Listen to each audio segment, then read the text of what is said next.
Este programa de Lo Inédito en los Evangelios está auspiciado por loinéditomultimedia.com, el sitio internet que ofrece en forma exclusiva las obras de Monseñor João Exognamilio Cladías, fundador de los Heraldos del Evangelio, en formato e-libro y de descarga automática, además de otros libros y música en formato digital, todo al alcance de un clic. Los e-libros también se encuentran disponibles en la tienda de Google Play, iTunes y Amazon Kindle.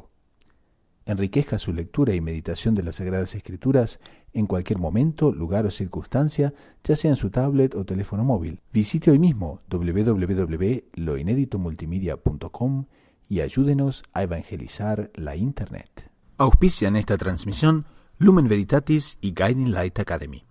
En pleno corazón de Toronto, una nueva opción en educación católica privada de kindergarten a grado 8. Las inscripciones ya están abiertas. Visite lumenveritatis.ca o llámenos al 905-813-9215.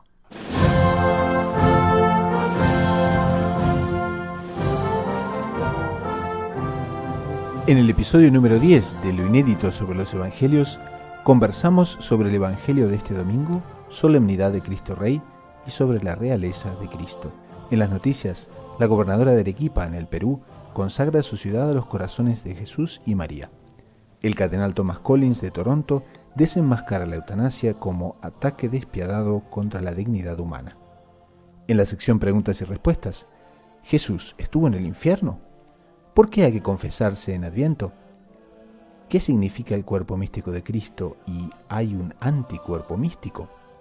Hoy es viernes, 17 de noviembre de 2016, y este es el episodio número 10 de Lo Inédito sobre los Evangelios.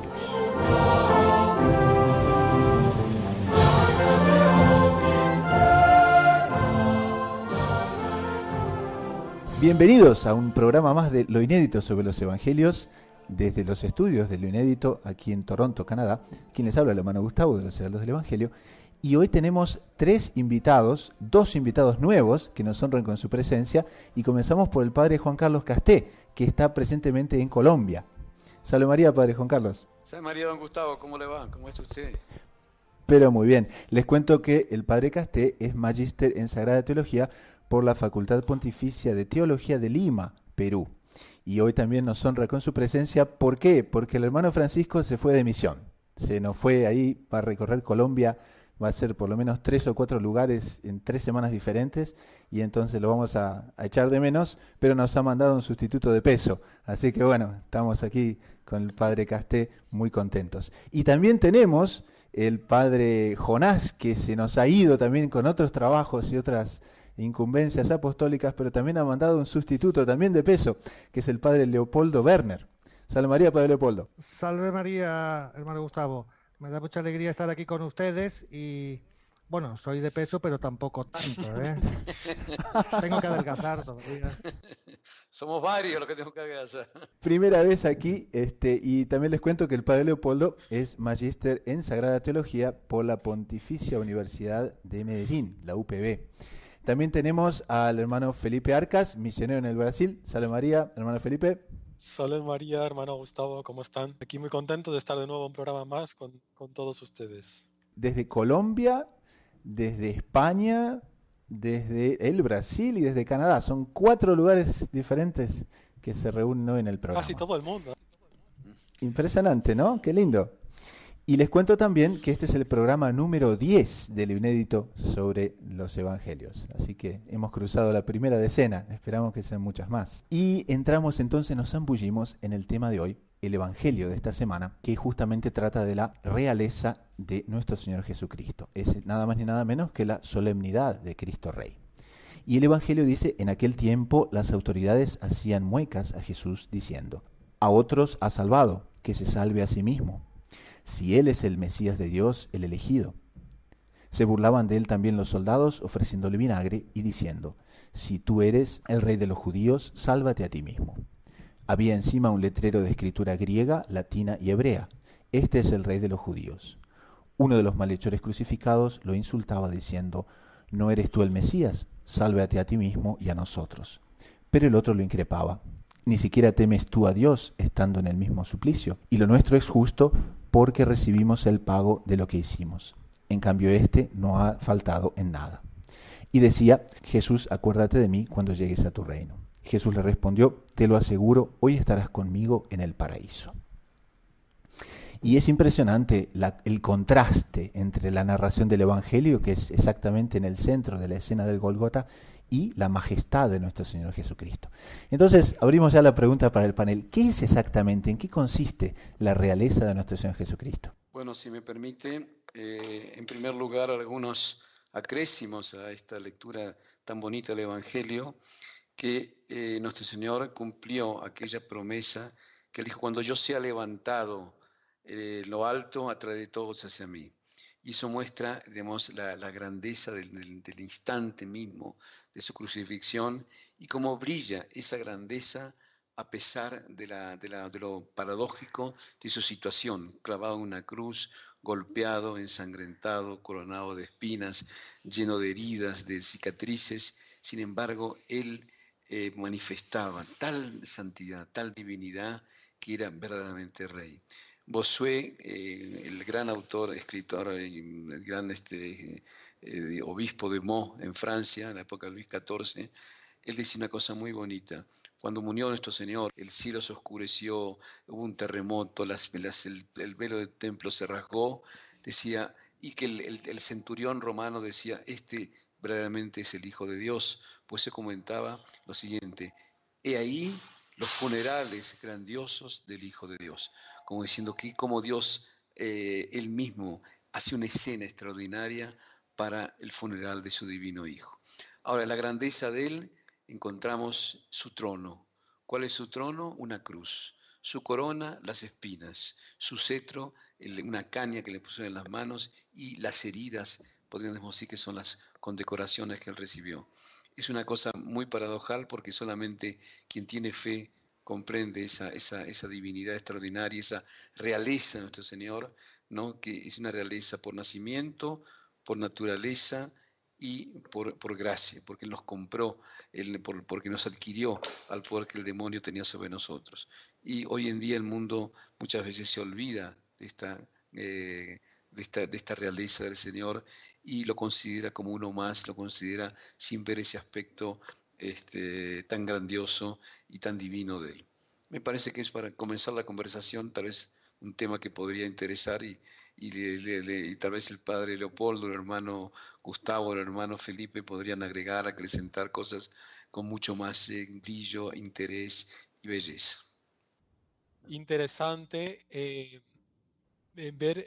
resaltar en esa realeza que muy bien destaca el padre Juan Carlos, padre Casté, ver los distintos aspectos de esta realeza de nuestro Señor Jesucristo, ¿no? Porque podemos considerar como Él, como Dios verdadero, como Dios hecho hombre, segunda persona de la Santísima Trinidad humanada, Él es rey por naturaleza. Ahora, podía pensar alguien: bueno, Dios es rey de todo el universo. Sí y no, podemos decir, porque Dios, en cuanto Dios no hecho hombre, digamos, como bien destaca Monseñor Joan en los comentarios al Evangelio de este día, para ser rey efectivamente hay que ser de la misma naturaleza. Entonces, Jesucristo, Dios y hombre verdadero, Él, como es Dios y es hombre verdadero también, por ese sentido puede ser realmente rey de todos los hombres, rey de la humanidad, cosa que antes de la encarnación, por ese aspecto, no podía ser en ese sentido. Entonces podemos considerar ese aspecto de él en cuanto rey por derecho de naturaleza o derecho de herencia, podemos decir así también. Es verdad que en cuanto hombre él no era rey, pero el rey es aquel que tiene imperio, que puede mandar. Y Dios, tanto el Padre cuanto el Hijo como el Espíritu Santo, poseen el imperio supremo y absolutísimo sobre todas las cosas, como dice el Papa Pío XI en la encíclica Quas Primus, justamente sobre la realeza de Cristo. Existe, por lo tanto, Dios es rey en ese sentido. Lo que pasa es que hay algo que le añade, y es a eso a lo que se refiere Monseñor Juan Clá en sus comentarios, el hecho de que, siendo además Cristo no solo Dios, sino también hombre, es también rey. ¿Por qué? Porque de él recibió del Padre la potestad, el honor y el reino. Potestad, honor y reino. Que eso es importante porque vivimos en definitiva hoy en día en un mundo de presidentes, ¿no? O sea, ahora tuvimos esta elección aquí tan tumultuosa en los Estados Unidos. Generalmente las personas están acostumbradas a un proceso democrático, a cuestiones así de alternaciones de autoridades, y al hombre moderno muchas veces, al hombre contemporáneo, le cuesta asumir la idea de un rey, ¿no? Pues sí, al ser humano, al hombre le cuesta tener que someter su voluntad a algo. Y en ese sentido me parece que es profundizar quizá un poquito en lo que es ser rey. Herodes, con independencia de que su cargo oficial fuera tetrarca, era un rey en el sentido de que tenía el gobierno sobre una región y su gobierno era absoluto, a tal punto que él mandaba a justiciar a San Juan Bautista y nadie le pidió cuentas por ello, porque jurídicamente tenía el poder absoluto. Pero Claro. ¿él era más rey o menos rey que San Juan Bautista? Porque San Juan Bautista tenía el pleno dominio de sí y Herodes, que actuó como lo hizo por miedo a los invitados. ¿Quién tiene Interesante más eso, es realeza? ¿Quién tiene más gobierno? Claro. Por eso el propio Cristo en la cruz se diría que no era rey, pero es que él era rey porque él murió porque quiso. Él no murió porque lo mataron, lo mataron porque él quiso dejarse matar. Si él no hubiera querido, no se hubiera dejado matar. Y él tenía el pleno control sobre sí mismo. Los propios que lo mataron porque se dejaron llevar por sus pasiones, que no supieron gobernar, que no supieron controlar. Que es justamente el gran adversario del reino de Cristo, ¿no? ¿Y quién es más rey? Claro. Muy interesante. Y la iglesia, por ejemplo, como manifestación del reinado de Cristo, ¿cómo podemos incorporarla en esto? ¿Qué les parece? Yo creo que la iglesia, siendo la esposa mística de nuestro Señor y al mismo tiempo fundada por Él, tiene muy marcado ese aspecto de reina, porque la iglesia de alguna manera es reina y el Papa antiguamente, hoy en día con el cambiar de los tiempos y las costumbres, no se lo considera rey, pero el Papa es rey, ¿no? El Papa tenía la triple realeza, ¿no?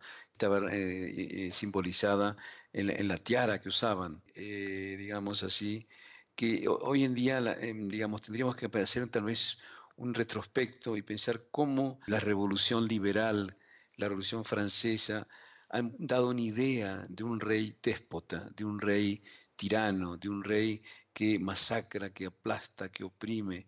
Y es todo lo contrario de la realeza cristiana. La doctrina de la iglesia sobre la monarquía difiere muchísimo en eso, porque en la realeza entra realmente un carácter materno. Claro. Que la realeza tiene un carácter de bondad y de misericordia. Incluso un ejemplo, nos escapamos un poquito del tema, pero me parece que vale la pena acotar. San Alfonso María de Ligorio, un gran doctor de la Iglesia, él habla de María Santísima como reina y la compara con el título de emperatriz. Y él dice, la emperatriz tiene un papel más de gobierno, y tal vez se podría decir un poquito más, no sé si la palabra es exacta, de dureza. En cambio, reina es reina porque reina es madre. Y la reina está muy relacionada con el aspecto materno de Nuestra Señora. Por ello es reina de misericordia, reina de bondad, etcétera, etcétera, etcétera. Entonces, me parece que en ese aspecto de la Iglesia y Nuestro Señor, en cuanto padre, rey y padre, ¿no? Que es así, tiene algo de una nota de bondad, de una nota de dulzura, que desgraciadamente la historia contada por las historias oficiales lo han desmerecido mucho, ¿no? El rey es una déspota y ponen la figura típica de María Antonieta, de Luis XVI o de Luis XIV, l'état c'est moi, y qué sé yo, pero sin embargo había una nota de bondad y de dulzura en la verdadera realeza católica que hacían que mucha gente tuviese un entusiasmo monumental por el rey y por la reina. Y tal es así que los reyes no tenían escolta, no tenían guardias privados, guardias autos blindados o carrozas blindadas, porque el pueblo lo consideraba un poco como el padre, ¿no? San Luis, rey de Francia, por ejemplo, o San Fernando de Castilla, o San Américo, o el emperador Enrique de Baviera, del Sacro Imperio, eran personas que el pueblo los quería porque ellos vivían en función de esa realeza que es un darse a sus súbditos para la ayuda, para la bondad, para protegerlos, etcétera, etcétera. En fin, me parece que eso es un tema que habría que profundizar Da en la para historia, hablarlo mucho, exactamente. ¿no? Porque podemos, además, precisamente en ese sentido, ahondando un poquito en eso, como, por así decir, nuestro Señor es rey por excelencia porque Él es rey del interior de los corazones, o sea, de las personas, de los corazones. No simplemente un rey externo, que también lo es, sino rey de las almas, de los corazones. Eso es imposible hacerlo por la fuerza. Justamente Él es un rey de la gracia, de la vida sobrenatural. Es la gracia que nos habla en el fondo de las almas, ¿no? Entonces, es lo contrario a un, como muy bien decía el padre Casté, a ese despotismo, a ese querer someter la voluntad de los otros por la fuerza, ¿no? A presión. Y tanto es Justamente, así que en el momento de la crucifixión, en el momento máximo se podría decir, hay un pecador, que es el buen ladrón, que le pide misericordia, ¿no? Le dice, Jesús, acuérdate de mí cuando llegues a tu reino, ¿no? Y ese podría decir que ese es el exacto. primer santo canonizado, fruto de la misericordia. Exacto, y como muy bien decía alguien, Dios que es el único que tendría derecho, digamos, a ser un dictador, a ser en el sentido, porque Él nos ha creado, somos de Él, somos suyos, somos cosas suyas. Sin embargo, es el menos dictador de todos los reyes, de todos los gobernantes, porque Él continuamente nos está invitando, nos está atrayendo con su dulzura, con su bondad, pero de una manera totalmente que nos deja nuestro libre albedrío, nuestra libertad completamente para que le sigamos. Él nos atrae, pero no nos impone, no nos obliga, ¿no? Entonces, para terminar este primer segmento, justamente sobre el aspecto inédito del Evangelio, terminamos con estas palabras tan bonitas de Monseñor aquí en el libro, que dice, tengamos siempre claro que únicamente los méritos infinitos de la pasión de Jesús y el auxilio de la poderosa mediación de la Santísima Virgen nos harán dignos de entrar en ese reino de Jesús.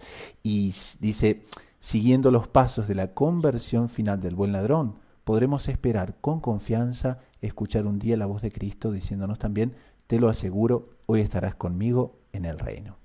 Y eso es realmente lo que nos asegura y lo que nos da tanta alegría de poder festejar esta solemnidad de Cristo Rey. Bueno, pasamos entonces al próximo segmento, pero antes tenemos... Si me permite, No, sí, ya listo, no pasamos a ningún no, no, segmento. Dígame. no, perdón, aquello que le comentaba del himno. No resisto a leer a todos nuestros oyentes un himno precioso que justamente se compuso con motivo de la proclamación de la fiesta de Cristo Rey, cuando el Papa Pío XI, a través de su encíclica Quas Primas, del 11 de diciembre de 1925, estableció esta festividad, esta solemnidad, ¿no? Y ahí encargó a un famoso músico jesuita que se llamaba el padre Vittorio Genovesi, que compusiera el himno propio para el himno de las vísperas, ¿no? De esta festividad tan importante.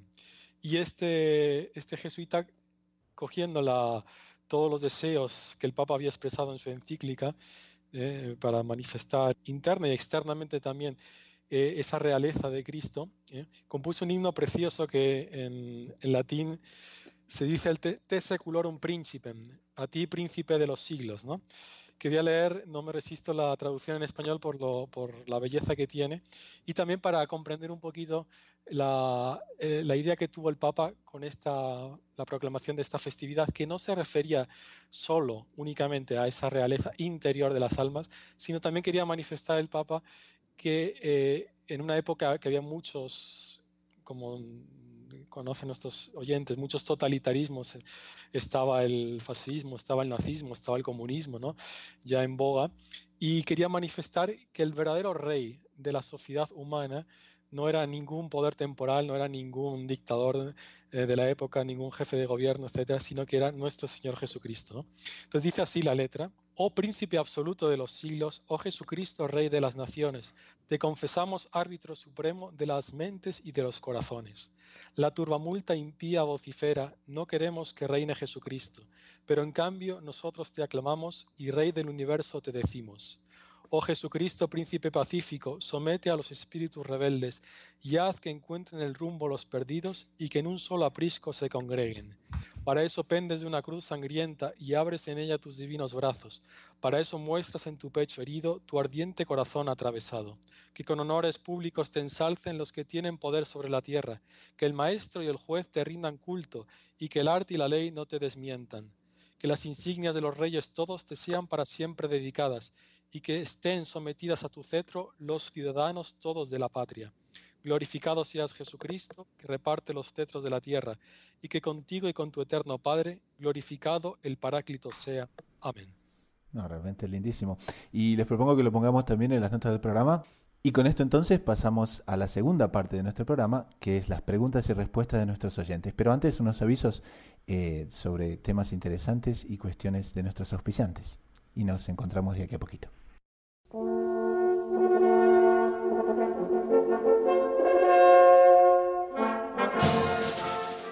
En esta pausa damos nuestro agradecimiento a uno de los auspiciantes del programa, comentandolosevangelios.com. Se trata de la primera website que ofrece las obras de Monseñor Joan Scognamiglio Cladias, fundador de los Heraldos del Evangelio, en formato ebook y de descarga automática. Los creadores de la website, New Insights Multimedia, ponen a disposición del público libros y próximamente música, todo al alcance de un clic. Los ebooks también se encuentran disponibles en la tienda de Google Play y iTunes. Enriquezca su lectura y meditación de las Sagradas Escrituras en cualquier momento, lugar o circunstancia, ya sea en su tablet o teléfono móvil. Visite comentandolosevangelios.com, clique tienda y como privilegio exclusivo de la audiencia del Inédito, reciba un 10% de descuento utilizando el cupón Evangelio 10, Evangelio 10. Visite hoy mismo comentandolosevangelios.com y ayúdenos a evangelizar la Internet.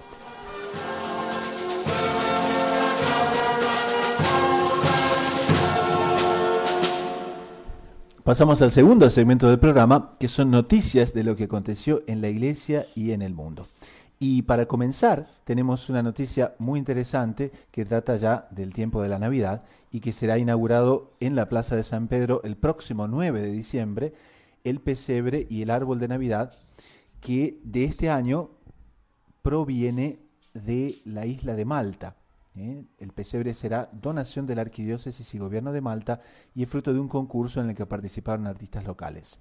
La escenografía va a reproducir un paisaje maltés con toda la arquitectura de las construcciones, la flora, la fauna, todo de la isla, y mide 17 metros de largo, 12 de ancho y 8 de alto, con 17 personajes. Realmente una manifestación lindísima y que seguramente va a ser mostrada en todo el mundo, porque la Plaza San Pedro, ¿no?, es justamente en el centro de la cristiandad y tendrá entonces un pesebre único como nunca ha habido, parece. Es muy bonito que el niño tan pobre, pero al mismo tiempo es rey y atrae a todos así. No, y después es muy bonito una tradición que se mantiene. Yo no sé cuándo empezaron los primeros pesebres en la Plaza de San Pedro, pero debe ser por lo menos mucho más de 100 años, y que es un lugar que atrae a la gente, que se acerca, que aumenta la devoción, aumenta la piedad, y la gente se queda encantada con esa manifestación pública y bonita de la fe, el misterio de la Natividad. En Roma, quienes hemos estado muchas veces por ahí, realmente es ver la alegría. Ahí viene un público de todos los países de la tierra, porque a Roma convergen turistas, peregrinos del mundo entero, desde el de extremo oriente al extremo occidente, el norte, el sur, y todos se acercan a ese pesebre y veneran al Señor. Realmente una cosa que es una alegría ver cómo esta tradición, que es una tradición viva, no es una cosa muerta, sino una tradición que se mantiene. Y eso me parece que es algo propio de la gracia de la Navidad, de la gracia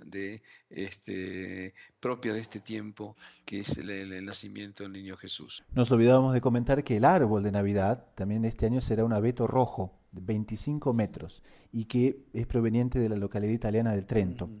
Entonces habrá delegaciones de Trento y de Malta el día 9 de diciembre en la Plaza San Pedro, y para aquellos que tendrán la gracia de estar por ahí, sepan que estará desde el 9 de diciembre hasta el 8 de enero. Y con eso también pasamos a la segunda noticia, que se trata de una consagración muy única que se ha realizado en el Perú. Ustedes saben que días atrás el presidente de Perú, Pedro Pablo Kuczynski, consagró el país al Sagrado Corazón de Jesús y al Inmaculado Corazón de María. Y ahora la gobernadora de Arequipa también consagra su región al Sagrado Corazón de Jesús y al Inmaculado Corazón de María. Hablando de realeza, me parece interesante. Perú es un país muy religioso, un país con una gran devoción al Sagrado Corazón de Jesús y una gran devoción a la Sagrada Familia. Y es bonito que un presidente haya tomado una actitud tan categórica como es consagrar su país al Inmaculado Corazón de María, Sagrado Corazón de Jesús. Realmente es un hecho destacable en estos tiempos en que hay tanto ateísmo, tanta persecución a la Iglesia que una vez no sabe ni qué decir. Pero bueno, nos alegra mucho ese acto hecho por los fieles peruanos que llevó al presidente de este país a hacer esta actitud. Y es de destacar también las circunstancias en que esta consagración fue hecha, porque ocurrió durante la clausura de la Puerta Santa de Arequipa, y en ese momento la gobernadora regional, que se llama Yamila Osorio, sorprendió, dice, a los 10.000 católicos arequipeños que se encontraban en la celebración en la Plaza de Armas de la ciudad, consagrando solemnemente su gestión y la región de Arequipa al Sagrado Corazón de Jesús y al Inmaculado Corazón de María. Realmente espectacular, ¿no? Esperemos que se extienda este tipo de consagración por toda Sudamérica, Centroamérica y todo el resto del mundo. Y esto nos lleva también a un fenómeno que se está dando aquí en el Canadá, y es la aprobación de la eutanasia por ley. Es un tema realmente muy doloroso y muy terrible. Y justamente nos encontramos que el cardenal de Toronto, cardenal Thomas Collins, advierte contra esa falsa misericordia que los defensores de la eutanasia pretenden dar a este ataque contra la vida. Es realmente un atentado brutal, porque, digamos así, después eso va a continuar como en Bélgica, que ahora hay eutanasia de los niños. Es decir, el hombre se erige como señor de la vida y de la muerte, que él puede determinar y puede acabar con su vida cuando realmente es algo que nos viene de Dios, ¿no? Y realmente que ello se ha hecho por ley, por un gobierno de un país cristiano, realmente nos deja muy preocupados por los destinos futuros de esa nación, porque es algo que es una gran ofensa a Dios y una gran usurpación de su poder soberano. Eso me parece muy importante. Y es impresionante cómo la mayoría de los países, casi que en dominó, están aprobando semejantes atentados contra la vida, ¿no? Es terrible. ¿En España hay también eutanasia? No hay, de momento no hay eutanasia, gracias a Dios, más están queriendo aprobarlo como en tantos gobiernos del mundo occidental, países cristianos o antiguamente cristianos. Todo va en cascada, podemos decir así, ¿no? Primero se aprueba en un país, después en otro, pero al final todos sucumben, ¿no? Un aspecto interesante, eso sí, podemos resaltar que recientemente, en estos días, ha habido tanto en Puerto Rico, que como saben es un estado agregado de Estados Unidos, como en Colombia, como en El Salvador y en México ha habido manifestaciones masivas. Han sido noticias estos días en contra del aborto, en defensa de la vida, y han sido manifestaciones tan grandes de toda la opinión pública católica que los gobiernos han tenido que dar marcha atrás, ¿no? Especialmente el Congreso mexicano apoyó estas manifestaciones, se hizo eco de estas manifestaciones y contra el deseo del presidente tuvo que dar marcha atrás estas leyes que querían aprobar. Lo mismo ha ocurrido en Puerto Rico, como decía, en El Salvador, gracias a la masiva presencia de la opinión pública católica, ¿no? Es un dato positivo para contrarrestar todos los negativos que siempre escuchamos, ¿no? Pasamos entonces al tercer segmento, que son las preguntas de los oyentes y respuestas, si podemos darlas. Tenemos un juvenísimo oyente, Tomás, que tiene 8 años. Y Tomás quiere saber cómo fue que Jesús estuvo en el infierno. ¿Cómo fue eso? ¿Cómo puede ser que Jesús haya estado en el infierno? ¿Cómo se entiende eso? Padre Leopoldo, ¿a usted qué le parece? Pues el Catecismo de la Iglesia Católica nos explica que la Escritura usa el término infierno, o incluso también lo usa el término Sheol o Hades, para referirse a las regiones inferiores donde vivían los muertos, aquellos que no podían ver a Dios, porque después del pecado original nadie podía ver a Dios. Incluso aquellos que siguieron la ley, cumplieron la voluntad de Dios, estaban privados por el pecado original de verlo y de entrar al cielo. Entonces Jesús bajó a esa región inferior, en el que había condenados ¿a qué? A no ver a Dios mientras el cielo no se abriese. Pero, y a esos los libró, se los llevó después al cielo con él. Pero Jesús, y eso lo matiza también, ¿Esos eran los justos? eran los justos del Antiguo Testamento. Ah, exactamente. perfecto. Eran los justos del Antiguo Testamento que no podían ver a Dios, aunque fueran justos, porque el cielo estaba cerrado para ellos. Pero él no bajó al infierno de los condenados para librarlos a ellos condenados, ni siquiera bajó para destruir el infierno de la condenación, sino para liberar a los justos que habían venido antes de él, Jesucristo. Y son varias formas, por tanto, del concepto del infierno, porque de alguna forma se puede decir que era una condena, no una condena eterna de quien ofendió a Dios y rompió con él, sino de quien no podía verlo porque aún no había sido perdonado el pecado original con la muerte y resurrección de Cristo. Mariana de Branton pregunta qué significa el cuerpo místico de Cristo y si hay un anticuerpo místico. Hermano Felipe, ¿qué le parece a usted? Pregunta muy a propósito, muy interesante. Y podemos pensar que está desde los orígenes de la teología católica, porque es el mismo San Pablo que en varias de sus cartas habla de la teoría del cuerpo místico. ¿A qué se refiere?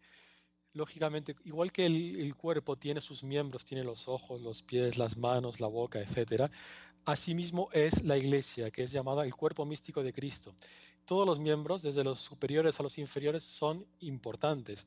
Claro que unos tienen un papel más representativo, por decir más visibles, otros menos, pero todos son necesarios. Dice San Pablo, no puede decir las manos a los pies, no os necesito, etc.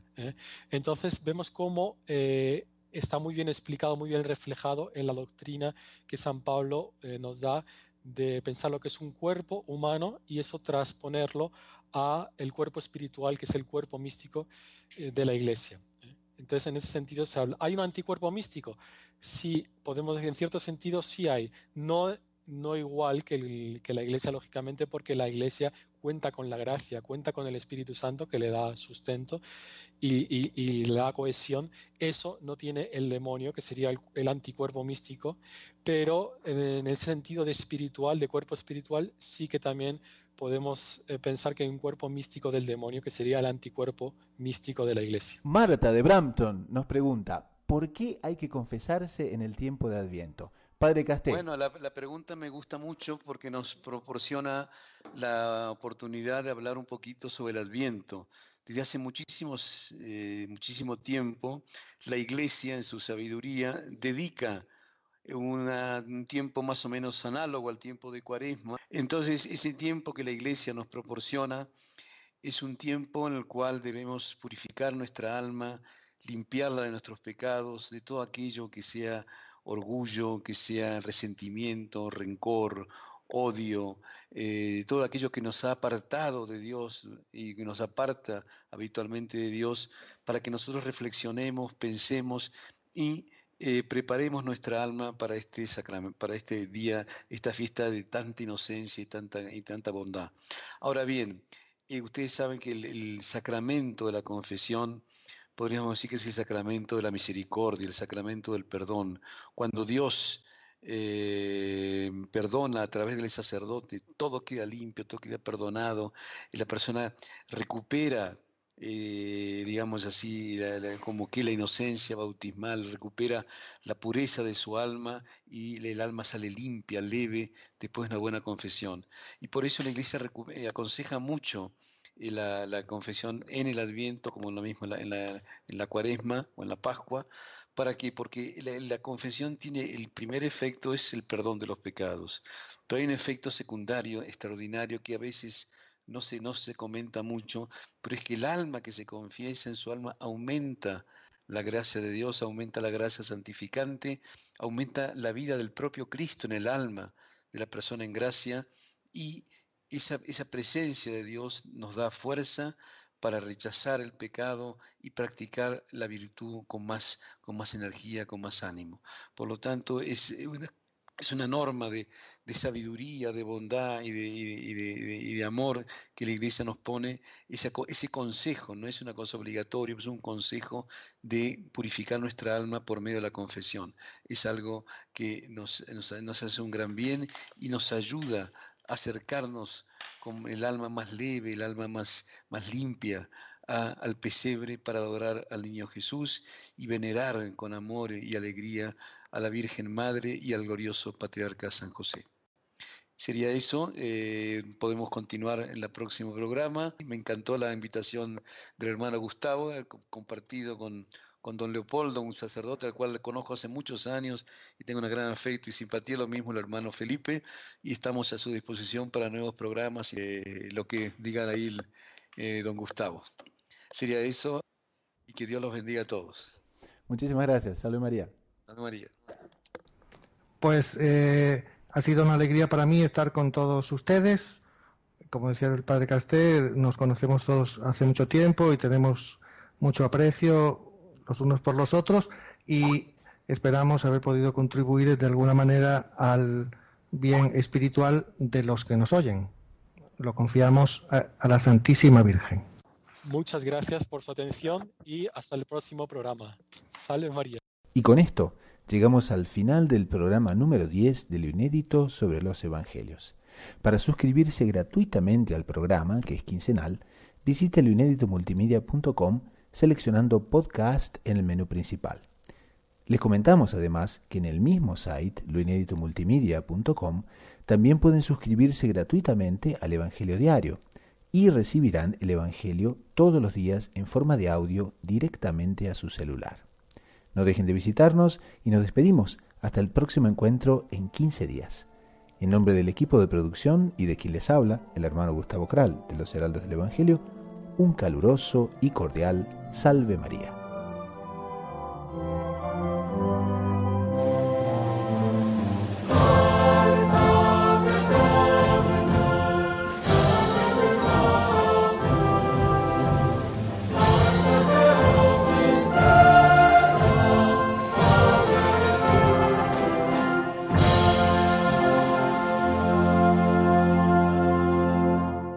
Lo inédito en los Evangelios es una realización del equipo de loinéditomultimedia.com.